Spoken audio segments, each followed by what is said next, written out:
Hello, friends. Welcome to Creative Medicine. In this lecture, we will learn about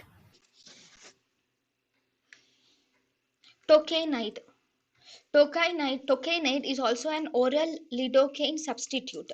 This is also a oral lidocaine substitute, but this tocainide is not used nowadays because of the side effects. Because tocainide will result in side effects like agranulocytosis, and it also results in pulmonary fibrosis as side effects. So this tocainide can convert the ventricular tachycardia into ventricular fibrillation.